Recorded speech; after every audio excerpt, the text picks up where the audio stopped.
Welcome to the deep dive. You know, when you really stop and think about it, the one goal that connects all life on Earth It's reproduction. is reproduction. But the ways animals go about it are, well, they're rarely simple. Oh, not at all. They can be incredibly bizarre, sometimes romantic, Yeah. but often they are just shockingly brutal. Yeah, that's a good word for it. Brutal. And what we're looking at today is just a whirlwind tour of some of the most fascinating strategies out there, from primates all the way to, well, to snails. That's right. And our mission really is to find the common threads, to understand what actually defines reproductive success in the wild, Yeah. because the stakes couldn't be higher. It's all about sexual selection, competition, and securing that genetic legacy. Exactly. We're digging into the mechanics behind it all. And you quickly realize whether a male is dominant or subtle, it all boils down to one thing: paternity assurance. Okay, so let's start at what seems like the most straightforward end of the spectrum.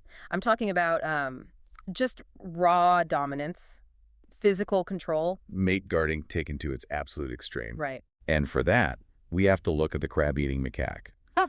For the dominant males, it's one thing to attract a mate, but it's a whole other battle to make sure his genes are the ones that are passed on. So how does he do it? He becomes extremely protective. When he chooses a female, he chases off any and all rivals. It's constant aggression. And the level of commitment is, it's just astonishing. We're talking about guarding a single female through her entire fertile period. The entire phase. That can be weeks of nonstop surveillance and fighting, just to make sure no one else even gets close. But there's a darker side to that, isn't there? This kind of overwhelming dominance. There is, and it's an important point. If the female isn't interested, or if she tries to get away, observers have seen dominant males force the issue. So forced copulation. It's pure physical power overriding her choice. But I have to wonder, that level of aggression, that much energy spent, isn't that a huge risk? Couldn't it distract him or even jeopardize fertilization? There have to be other ways. And that's the perfect question. It's a massive evolutionary trade-off. The macaque is paying a huge price. But then you look at a species like the locust, which has evolved these incredibly technical solutions to the exact same problem. The problem being sperm competition. The biggest threat. For many insects, if a female has already mated, it's the last male who often fertilizes most of the eggs. So you have to be the last one in. You have to be. So the male locust has a few tricks. Solution one is simple. He just physically stands guard until it's done. Okay, that's pretty basic. But solution two is where it gets really clever. Okay. He uses something called a spataphore. A spataphore sounds technical. It is. It's basically a sperm plug. After they mate, he deposits this material that hardens into these little white bumps, and it physically blocks the female's reproductive duct. He literally creates a biological lock and key. He seals the deal. And then there's a chemical layer on top of that. Wow. He deploys this pheromone, phenylacetonitrile, does two things. It repels other males, which helps with the mate guarding, and it also signals to the female that he's a robust, healthy choice. So you've got the macaque with pure brute force and the locust with this incredible biochemical engineering. Two paths to the same goal. Yeah. So now let's move away from brute force and chemical warfare and talk about, well, advertising. Display advertising. Exactly. Because physical traits aren't always just for fighting. They could be these incredibly reliable signals. We're talking about how size and sound become a direct proxy for health, status, and, good genes. And for that, there's no better example than the proboscis monkey. I mean, if you've ever thought about the size matters philosophy, this is it. It's all about the nose. It really is. That nose is the #1 factor in their sexual selection. But it's not just for looks, right? Not at all. It's a functional tool. It works as a resonator, like a biological amplifier.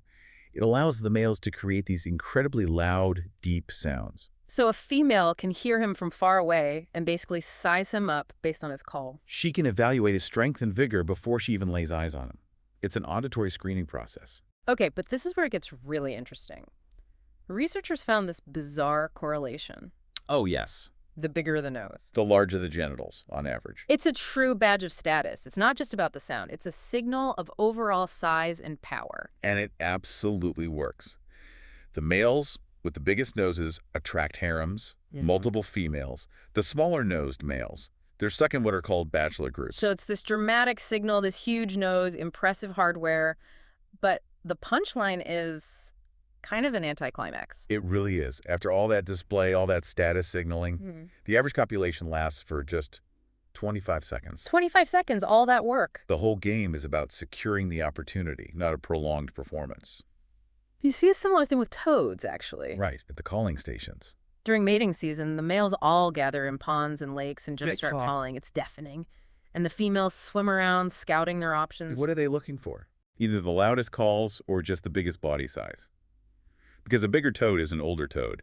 He's proven he can survive. So that size is a promise of good genes for her offspring. A very valuable promise. But. Yeah, and this is a big but. Size doesn't always guarantee success. And this is where we get to the rhinoceros beetle. Yes, the perfect evolutionary curveball. The huge, exaggerated horn on the male gives him a massive advantage in a fight. He can just flip smaller males out of the way. Total dominance. And they spend all their time fighting. So much time and energy. And the smaller males, they're smart. They just avoid confrontation completely. They'll emerge earlier in the season or fly further to find females who haven't been claimed yet. And here's the twist, the really critical part. It's all about energy allocation. The dominant male has invested so much into growing that huge horn that it can actually compromise the size and effectiveness of his penis. Wait, really? The thing he needs to actually do the job? That's the trade-off. You put all your resources into weapons, and you might have less for the actual reproductive hardware. It proves that size only matters in one very particular region. And sometimes the smaller, stealthier guy wins the race.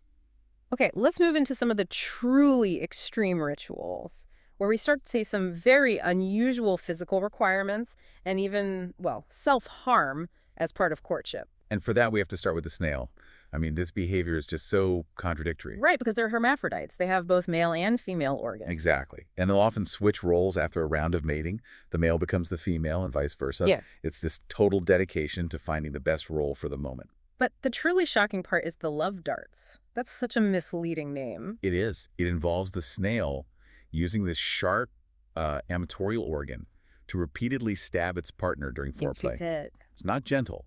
The dart injects hormones, probably to help its own sperm survive over any rivals. Yeah. And get this, in one observation of a snail from the Euhodra genus, the snail stabbed its mate over 3,000 times. 3,000 in a single courtship. Yes.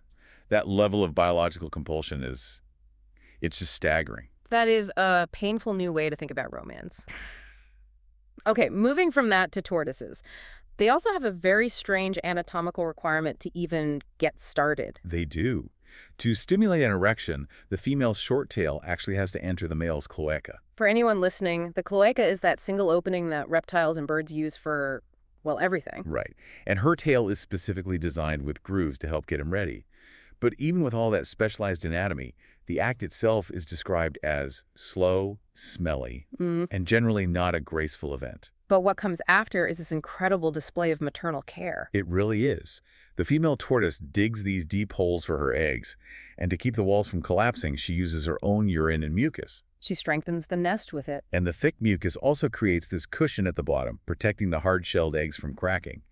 It's this bizarre act followed by this really complex, effective parenting. We see a totally different strategy with the common house cat, the queen. When she goes into heat, the mating is incredibly fast. 1 to 4 minutes, tops. And her reaction is almost always distaste.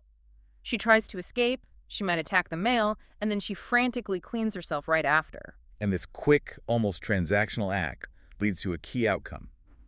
Queens often mate with multiple males. Which means kittens in the same litter can have different fathers. Yep. And maybe not surprisingly, the fathers provide almost zero paternal care. And finally, let's touch on orcas, because they have this incredible social puzzle to solve. They have to navigate kinship. Both males and females are most comfortable in their mother's pod, so to avoid inbreeding, they have to leave. And their skill for doing this is just stunning. A female orca can tell who she's related to just by listening to their calls. She knows exactly who to avoid. Wow. Their actual mating rituals are rarely seen, but it seems that a more subtle, auditory approach works better for them than, say, an aggressively guarded territory or 3,000 stabs. Or 3,000 stabs. So, after all of that, what does it all mean? We've seen chemical warfare, bizarre anatomy, extreme physical displays, and highly strategic avoidance. Evolution is not a subtle force here. No, it isn't. And if we try to connect it all, I think what we see is that success isn't just about strength. It's about specialized signaling. Whether that's a giant resonating nose or a very specific pheromone. Right. Or the ability to hear who's family and who isn't. It's about avoiding rivals. And it's often about this intense, high-cost physical commitment to protecting the next generation. The strategies are just. Yeah. They're so complex, so specific, and often completely contradictory. It really proves that life will find some of the strangest and riskiest ways to keep going. Thank you for walking us through all of this. It's been mind-bending. Of course. And it leaves me with a final thought, something for you to mull over. We've seen these massive evolutionary costs, right? From the rhino beetle giving up reproductive power to grow a giant horn, to the snails' sheer energy expenditure on thousands of love darts. Right. So which strategy do you think represents the higher long-term evolutionary investment for a species? The spectacular high-risk physical display, or the subtle but equally intense biological compulsion?